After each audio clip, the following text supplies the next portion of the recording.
ये एक काल्पनिक कहानी है और दिल को गहराइयों तक छू जाने वाली। एक बार स्वर्ग में विचरण करते हुए कृष्ण और राधा एक दूसरे के सामने आ गए। विचलित से कृष्ण, प्रसन्नचित से राधा। कृष्ण सकपकाए, राधा मुस्कुराई। इससे पहले कि कृष्ण कुछ कह पाते, राधा बोल उठी, कैसे हो द्वारिकाधीश।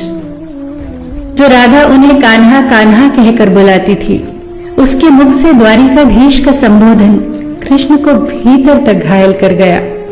फिर भी किसी तरह अपने आप को संभाल लिया उन्होंने और बोले राधा से, मैं तुम्हारे लिए आज भी यही कान्हा हूं। तुम तो मुझे द्वारिकाधीश मत कहो।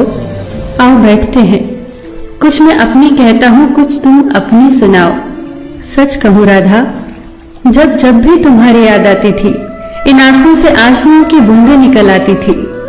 राधा बोली, मेरे साथ ऐसा कुछ नहीं हुआ। न तुम्हारी याद आई, न आंखों से आंसू बहा, क्योंकि हम कभी तुम्हें भूले ही कहां थे।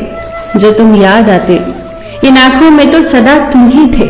कहीं आंसुओं के साथ निकल न जाओ, इसलिए रोते भी नहीं थे। कान्हा, प्रेम से अलग होने पर तुमने क्या खोया, इसका एक आईना दिखाऊं तुम्हें।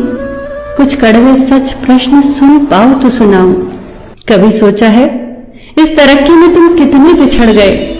यमुना के मीठे पानी से जिंदगी की शुरुआत की और समुद्र के खारे पानी तक पहुंच गए। एक उंगली पर चलने वाले सुदर्शन चक्र पर भरोसा कर लिया और 10 उंगलियों पर चलने वाली बांसुरी को भूल गए। कान्हा, जब तुम प्रेम से जुड़े थे तो जो उंगली गोवर्धन पर्वत उठाकर लोगों को विनाश से बचाती थी, प्रेम से अलग होने पर वही उंगली क्या क्या रंग दिखाने लगी। सुदर्शन चक्र उठाकर विनाश के काम आने लगी। कान्हा और द्वारिकाधीश में क्या अंतर होता है बताऊं? कान्हा होते तो तुम सुदामा के घर जाते, सुदामा तुम्हारे घर नहीं आता। युद्ध में और प्रेम में यही तो फर्क होता है। युद्ध में आप मिटाकर जीतते हैं और प्रेम में आप मिटकर जीतते हैं। कान्हा, प्रेम में डूबा हुआ इंसान दुखी तो रह सकता है, पर किसी को दुखी नहीं कर सकता। आप तो कई कलाओं के स्वामी हो, स्वप्न दूरदृष्टा हो, गीता जैसे ग्रंथ के दाता हो, पर आपने ये क्या निर्णय लिया? आपने अपनी पूरी सेना कौरवों को सौंप दी और अपने आप को पांडवों के साथ कर लिया। सेना तो आपकी प्रजा थी, राजा तो पालक होता है, उसका रक्षक होता है। आप जैसे महाज्ञानी उस रथ को चला रहे थे जिस पर बैठा अर्जुन आपकी प्रजा को ही मार रहा था।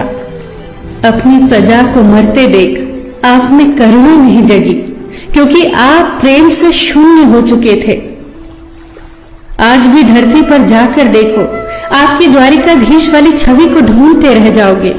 हर जगह, हर मंदिर में मेरे ही साथ खड़े नजर आओगे। मैं जानती हूं कान्हा, लोग गीता के ज्ञान की बात करते हैं, उसके महत्व की बात करते हैं, पर धरती के लोग युद्ध वाले द्वारिकाधीश पर नहीं, प्रेम वाले कान्हा पर भरोसा करते हैं। गीता में मेरा दूर दूर तक नाम नहीं है, पर आज भी लोग उसके समापन पर राधे राधे कहते हैं। ये कहानी काल्पनिक जरूर है, पर इसके भीतर छिपी सीख बहुत महत्वपूर्ण है। श्री कृष्ण के पास कभी किसी प्रश्न का उत्तर ना हो, ऐसा तो हो ही नहीं सकता, परंतु राधा द्वारा लगाए गए प्रश्न चिन्हों पर कान्हा मौन रहे। यही तो है प्रेम में समर्पण का भाव। पराक्रम में हमें हर किसी को हराना होता है, तब भी हम जीतकर भी हार जाते हैं, परंतु प्रेम में एक ही कईयों का दिल जीत लेता है। सही कहा है कि छोटी सी उंगली पर पूरा गोवर्धन पर्वत उठाने वाले भगवान श्री कृष्ण छोटी सी बांसुरी को दोनों हाथों से पकड़ते थे। फिर मिलेंगे दोस्तों अगली कहानी के साथ। तब तक के लिए अपना ख्याल रखना और हमेशा मुस्कुराते रहना।